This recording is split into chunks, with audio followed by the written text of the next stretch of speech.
بسم اللہ الرحمن الرحیم۔ خوف الہی۔ مکہ مکرمہ میں ایک عبادت گزار حاجی صاحب رہتے تھے۔ وہ کہیں جا رہے تھے کہ راستے میں ایک ریشمی تھیلی ملی جس میں ایک قیمتی ہار تھا۔ بڑا قیمتی ہار ہے، ہیرے جواہرات اس میں جڑے ہوئے ہیں، یہ تو بہت قیمتی ہے، اسے چھپا لینا چاہیے۔ پھر اللہ کا ڈر غالب آیا، اللہ کا خوف غالب آیا۔ اللہ تو دیکھ رہا ہے، اگر اسے چھپا لیا تو اللہ تو کہیں بھی پکڑ سکتا ہے اور جہنم میں ڈال سکتا ہے، تو میں کیا کروں؟ اس لیے اس کو چھپانے کے بجائے طے کر لیا کہ مالک ملے گا تو میں مالک کے حوالے کر دوں گا۔ اتفاق سے مالک بھی مل گیا جو ہار تلاش کرتا پھر رہا تھا۔ بھائی، میرا ہار گم ہو گیا ہے۔ انہوں نے کہا، بھائی میرے پاس بھی ایک تھیلی ہے، تم دیکھو تمہاری تو نہیں؟ اس نے دیکھا اور دیکھ کر پہچان لیا کہ ہاں، یہی میری تھیلی ہے اور یہ میرا ہار ہے۔ وہ بڑا خوش ہوا۔ تاجر نے اس کو 500 اشرفیاں نکال کے انعام میں دی۔ اس نے کہا، مجھے انعام نہیں چاہیے، میں نے جو کچھ کیا اللہ کو خوش کرنے کے لیے کیا، اللہ کی رضا کے لیے کیا، تیرے انعام کے لیے نہیں کیا۔ اس نے بہت اصرار کیا اور کہا، میں نے نیت کی تھی کہ اگر ہار مل جائے تو میں اس کے پانے والے کو اور لانے والے کو 500 اشرفیاں دوں گا، اس لیے میں تم کو دے رہا ہوں۔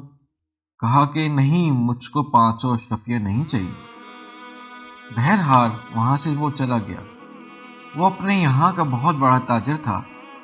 اپنی بستی میں جا کر کہا کہ ایسا نیک آدمی ملا ہے، اگر یہ آدمی مجھ کو یہاں مل جاتا تو میں اپنی بیٹی کی شادی کر دیتا۔ اب اللہ کی قدرت دیکھیں، یہ نوجوان مکہ مکرمہ کا رہنے والا تھا۔ اس کو سمندری سفر پیش آیا۔ سمندر میں اچانک طوفان آیا اور کشتی ٹکڑے ٹکڑے ہو گئی۔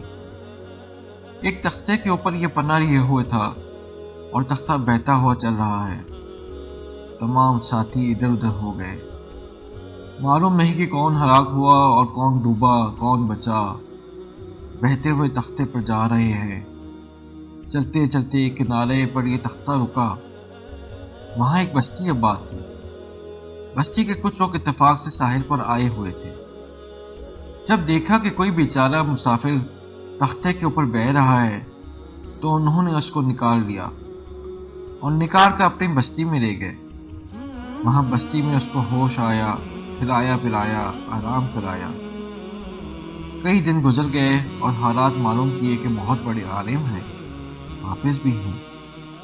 ان کو اپنے یہاں امام بنا لیا اور اپنے بچوں کو پڑھانے پر مقرر کر لیا اور ان کی تنخواہ مقرر کر دی، اور سب نے ان کو اپنا شیخ بھی بنا لیا اور اپنے سب کام ان کے مشورے سے کرنے لگے۔ ان لوگوں نے سوچا کہ اتنا نیک آدمی مل گیا ہے، اتنا بڑا عالم کہیں یہاں سے چلا نہ جائے، اس لیے ایسی تدبیر کرنی چاہیے کہ یہ ہماری بستی میں ہی رہے۔ اس کی تدبیر یہ ہے کہ ان کی یہاں شادی کر دو۔ شادی کے لیے سوچا فلاں لڑکی مناسب ہے۔ ایک بڑے تاجر کا انتقال ہوا تھا، ان کی بیٹی بہت خوبصورت، بہت حسین ہے، اسے رشتے کی ضرورت ہے۔ ان سے پوچھا کہ رشتہ طے کر دیا جائے۔ لڑکی سے پوچھا، لڑکی بھی تیار ہو گئی۔ اس کے گھر والوں سے معلوم کیا، وہ بھی تیار ہو گئے۔ جب دونوں کی شادی ہوئی اور یہ رات کو وہاں پہنچا اور بیوی سے ملاقات ہوئی تو دیکھا اس کے گلے میں وہی ہار پڑا ہوا ہے جو ہار ان کو مکہ مکرمہ میں ملا تھا، اور انہوں نے اس تاجر کو واپس کر دیا تھا اور انعام دینے سے بھی انکار کر دیا تھا۔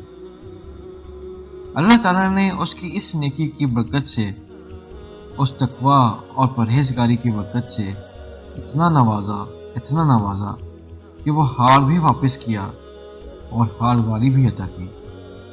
پھر یہ کوٹھی بھی اور تجارت بھی اور جائیداد بھی، اس تاجر کی وہ تمام کی تمام ملکیت اس کو عطا کر دی گئی۔ یہ ہے اللہ کا ڈر اور اللہ کا خوف۔